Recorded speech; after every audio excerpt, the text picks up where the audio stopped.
Olá pessoal, bem-vindos a mais um Conexão Helix. Aqui a gente fala sobre temas relacionados ao Wi-Fi, temas relacionados a provedores de banda larga e também assuntos nesse mesmo contexto, tá? Tecnologias também nesse mesmo contexto.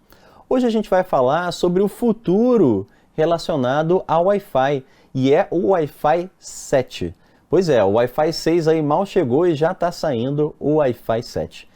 Para falar sobre isso, eu não vou falar sozinho, obviamente. Eu trago aqui nosso convidado mais que especial, o Gaspari Bruno, CTO da Helix. Tudo bem, Gaspari? Tudo bom. E como vocês já sabem, pessoal, na quinta temporada aqui, Gaspari sempre fala muito, sobre temas relacionados ao Wi-Fi. Então, Gaspari, vamos falar um pouquinho sobre o Wi-Fi 7. O que você traz de bom? É isso aí. O Wi-Fi 6, que nem tu falou, né? Ele recém chegou e o pessoal já está trazendo aí, né? Inclusive os primeiros dispositivos de Wi-Fi 7. A gente tem a MediaTek, né? Que está apresentando aí o primeiro chip baseado em cima do Draft. O Wi-Fi 7, ele ainda não chegou como padronização completa. A padronização do Wi-Fi 7 deve chegar lá por 2023, 2024. Mas a gente já tem o primeiro draft, o primeiro rascunho do que seria, né, essa especificação e de quais tecnologias ela vai trazer adicionalmente. Né?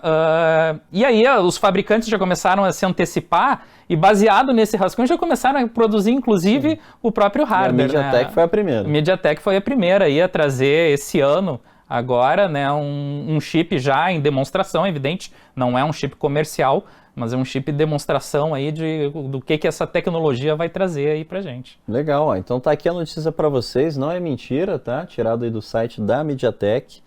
Então isso já é realidade, né? Ainda no modelo de prova de conceito, Exatamente. Né? Mas já é realidade. Beleza, e o Wi-Fi 7? Ok, falando da notícia, ele já é realidade, Exatamente. mas o que o Wi-Fi 7 vai trazer pra gente? O Wi-Fi 7 está sendo padronizado como a especificação 802.11be. Né? O Wi-Fi 6 foi a AX, agora a gente veio com a BE. Né? Ele vai consolidar o uso da banda de 6 GHz, que o Wi-Fi 6E já está trazendo também, né, para se utilizar. Só que agora o Wi-Fi 7 vai trazer as larguras de banda de 320 MHz.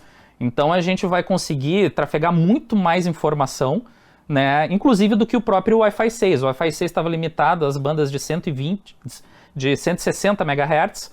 Né? Então agora a gente vai ter, né, uma largura de transmissão que é quase o dobro do Wi-Fi 6. Okay. Né? E trazendo junto com a modulação dele, que também vai quadruplicar. No Wi-Fi 6 a gente tinha, né, para o pessoal mais técnico, né, a modulação é o QAM, né, a gente tinha QAMs aí que chegavam até 1024. No caso do Wi-Fi 7 a gente vai conseguir trazer até 4096. Então símbolos, isso daí, né, ali? Símbolos por segundo, exatamente, o QAM. Então isso daí vai nos dar quase 4 vezes mais banda do que o Wi-Fi 6. A gente está falando aí de 40 gigabits por segundo. Meu Deus. Né? Então, peraí, vamos só recapitular. A gente tem o nosso famoso Wi-Fi no rádio 2.4. Exatamente, né? Que é o Wi-Fi 4, né? O Wi-Fi de 2.4, 802.11n. Sim, né? Aí entrou o 5 GHz. Que entrou o 5 GHz. Forte no AC lá. Exatamente. Né? A gente até já falou sobre em outro Exatamente. Vídeo. No Wi-Fi 6 entrou o 6 GHz agora. Entrou a banda de 6 GHz, que né, o Wi-Fi 5, ele trouxe a banda de 5 GHz, né, que trabalhava ali na faixa de 5.8. Na verdade, tu não tinha todo os 5 GHz, tu tinha algo na faixa de 100 MHz só da banda ali que estava disponibilizada.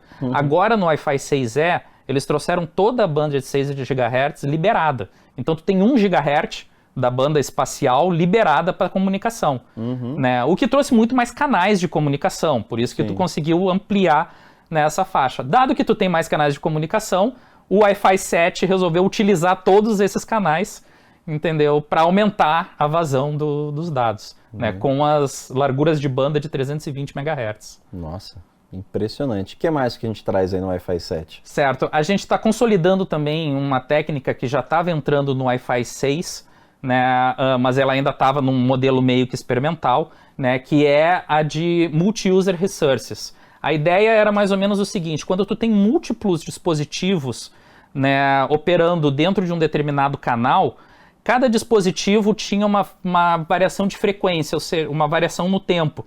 né? Era o OFDM. Cada um deles conseguia, no caso, ocupar por um período de tempo, né? E depois tu passava para o próximo dispositivo. E aí tu ia até o último dispositivo e voltava para o primeiro. Então cada um deles conseguia ocupar a banda total, né, indo de um em um, ou seja, tu multiplexava no tempo cada um desses dispositivos. Você fala nesse pedacinho de tempo aqui. Exatamente, entendeu? Aí tu dava um slotzinho de tempo, um pedacinho de tempo para cada dispositivo falar. Isso daí era problemático, porque se tu tem muitos dispositivos, cada um deles vai reduzir cada vez mais o tempo que ele consegue falar dentro daquela banda. Né? Então o pessoal no Wi-Fi 6 resolveu separar não só no tempo, mas também no espaço. Então agora tu passava a ter a ideia de que múltiplos dispositivos podiam utilizar pequenas bandas naquele faixa de tempo. Eu podia ter vários dispositivos, então, falando num mesmo slot de tempo. E isso daí no Wi-Fi 7 agora, eles trouxeram para essas bandas de 320 MHz. Então, a quantidade de dispositivos que tu pode ter trafegando em alta velocidade aumentou numa faixa de 4 vezes quase. Entendeu? Então, a ideia disso daí é conseguir trazer muito mais dispositivo falando naquele canal ao mesmo tempo, inclusive, né, sem tu ter muito perda de banda em cima desse processo. Só fazer uma explicação, a gente fala falando aqui, né, mas é enviando, né? Dados, exatamente, né? O upload e o download. É que a gente já está íntimo do Wi-Fi, né? Então a gente... Exatamente. O que mais, Gaspari? E uma técnica muito interessante que o Wi-Fi 7 está trazendo agora é a de Multi-Link Operation, entendeu? Que era, inclusive, uma demanda já do pessoal, né, de redes há muito tempo, né? Do pessoal que faz as especificações, que é a possibilidade de tu conseguir operar em múltiplos canais dentro do mesmo access point, entendeu? Então, tu tem um ponto de acesso, antigamente aquele ponto de acesso, né, no Wi-Fi 5, no Wi-Fi 6, ele tinha que ser configurado num único canal.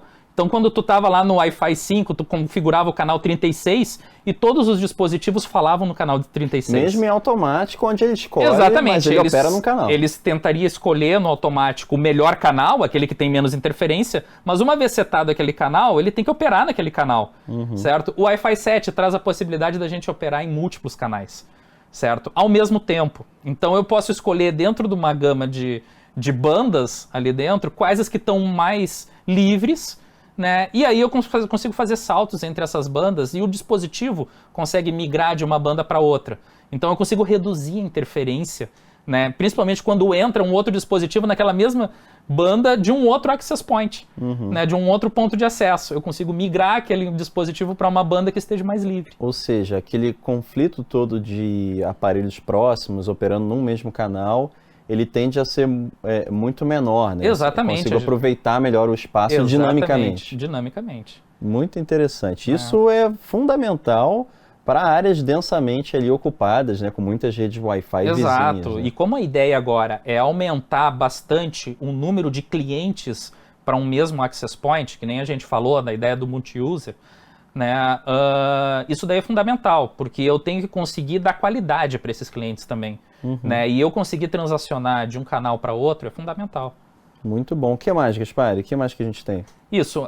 Outra tecnologia que está sendo trazida é a que eles chamam de AFC, que é o Automatic Frequency Coordinator, certo? Isso daí é uma evolução do antigo, dentro do Wi-Fi 5 a gente tinha o DFS, né? Que é aquele Dynamic Frequency Search, né? Alguns canais no Wi-Fi 5, né, no 5 GHz, eles eram de uso militar, uso específico de radares, né? Então a gente tinha que tomar cuidado para não impactar esses canais, até porque isso daí gerava ruído, né? Quando tu entrava num sinal de radar ali dentro, gera ruído, tu vai conseguir transmitir menos dados. Antigamente, essa operação ficava dentro do access point. Ele tinha que ficar escutando quando entrava um sinal, né, de um radar ou alguma coisa assim, e aí ele reduzia a sua transmissão para não afetar esse radar. Agora está se trazendo um coordenador central. É uma entidade, realmente, onde o access point vai ter que se comunicar com essa entidade para verificar se naquela região, naquela posição onde ele está operando, existe alguém que esteja ocupando né, essa banda. E isso daí o pessoal está querendo levar, inclusive, para uma coordenação única entre os access points. O que é muito interessante, porque eu poderia ter no futuro, né, pontos de acesso operando em canais que não se conflitam, né, mesmo eles não sendo, por exemplo, do mesmo operador, da mesma operação, né, tendo só um único ponto onde eles vão se comunicar para saber qual é o melhor canal dentro daquela região. Sim, ou seja, isso é muito melhor porque num ambiente, né, num ambiente ali geográfico, onde tem um radar desse, uma aplicação, usar esse canal no Wi-Fi anterior ao 7, né? Ele precisa fazer o DFS, ou seja, precisa ter todo um procedimento para saber se usa ou não. Ele precisa coordenar, e o grande problema é que essa mesma coordenação local acontece nos outros pontos de acesso, entendeu? E não existe uma coordenação central. Então, cada um deles pode, inclusive, gerar conflito entre os dois. Eles podem escolher um mesmo canal que pode, digamos assim, num outro período de tempo, conflitar entre si. Né? Agora, com ponto central, esse ponto central pode me alertar que eu tenho outros pontos onde eu tenho que fazer a troca. E dado que o uso desses canais por radares, por aplicações que tenham prioridade, né, são bem conhecidos, Exatamente. Né, é possível coordenar esse tipo de informação. Exatamente. Muito interessante. Poxa, muito legal o Wi-Fi 7, hein?